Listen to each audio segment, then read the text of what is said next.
Curitiba, capital do Paraná. É legal lembrar uma coisa, que sem erva mate, Curitiba talvez não fosse a capital do Paraná. A cidade mais importante do Paraná, quando o Paraná nem existia ainda, não dá para falar Paraná, mas no século XIX, depois da independência do Brasil, era Paranaguá. E quando a erva mate começou a ser um produto de exportação do Paraná por conta dos problemas relacionados à exportação de erva mate por conta da Guerra do Paraguai, principalmente, né? Então a exportação aumentou. Curitiba e Paranaguá começaram a disputar o monopólio da produção de erva mate. Se produzia erva mate, por exemplo, em Antonina. Se produzia, não, se processava erva mate. Então, essa discussão levou, né, até porque o Dom Pedro decidiu pela emancipação do Paraná como província, emancipação do Paraná de São Paulo como província, em 1853. Então, essa disputa transformou Curitiba na capital do Paraná.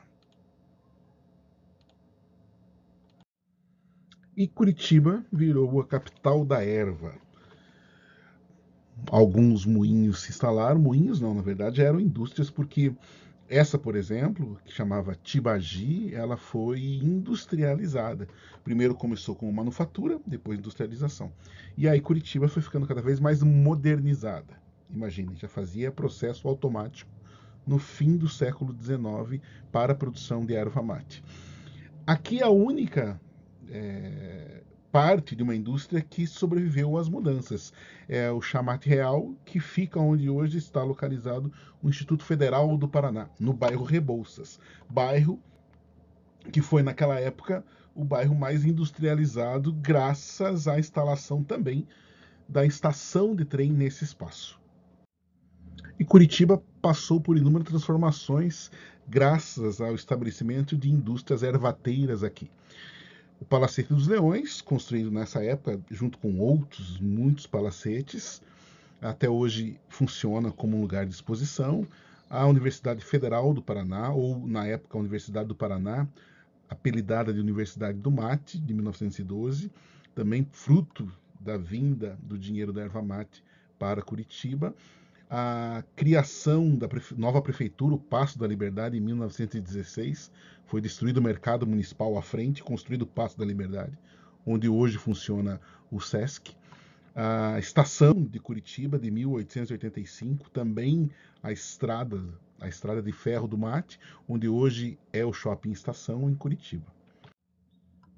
Aqui, ainda detalhes da estação de trem, né?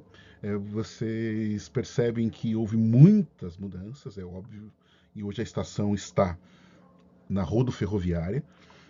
Aqui também um detalhe de um prédio que foi preservado, da memória que está viva ainda, pelo menos enquanto patrimônio material, que é da Câmara dos Vereadores, esse prédio mais à direita, e lá ao fundo a estação. A mesma coisa em relação à Universidade do Paraná, esse prédio continua em pé ainda na Comendador Araújo, em Curitiba. Aqui foi a primeira sede da Universidade do Mate. Essa aqui foi, infelizmente, destruída, ficou só o portal, que é a Mansão das Rosas, da família Fontana, a mesma família que cedeu o espaço lá para o passeio público. E a memória da impressora paranaense, que é maravilhosa. Ficou em vários endereços em Curitiba, na Comendador Araújo, num prédio que está preservado até hoje. A parte em que ela ficou instalada no centro da cidade, hoje virou Cine Passeio, e a parte onde ela ficava na SIC foi fechada e ela foi vendida para uma empresa estrangeira.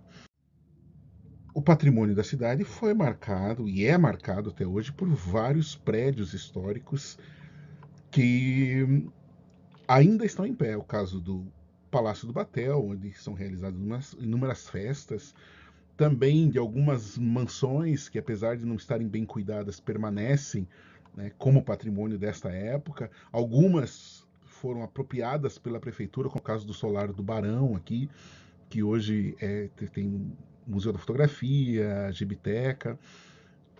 Esse Palácio Miró, que já foi sede do Banco Itaú, hoje está infelizmente abandonado, está um pouco deteriorado, são permanências desse patrimônio. Passeio Público é um bom exemplo, né, que foi construído em 1886, como eu já disse, doado pela família Fontana. Os esquecimentos, infelizmente, também são muitos, né, em relação a esta época. O Museu Histórico do Mate, ele existe como um patrimônio físico, mas não está cuidado. Na divisa ali entre Curitiba e Campo Largo, pertence ao município do Campo Largo. Quando você passa pela estrada, você vê essa imagem aqui. Infelizmente, lá da estrada dá para ver, da BR-277, dá para ver a deterioração. Essa foi uma das sedes do Museu Paranaense, que infelizmente foi demolida, né? O Museu Paranaense hoje se encontra onde era uma propriedade de um dono de um abatedouro de Curitiba, no centro da cidade. Também, né, é importante lembrar que, infelizmente, o prédio histórico do Mate Leão foi demolido e apesar da indústria não estar mais lá, né, ela foi para a Fazenda Rio Grande, seria interessante permanecer, infelizmente foi demolido. Essa é um pouco da história da trajetória da erva mate em Curitiba.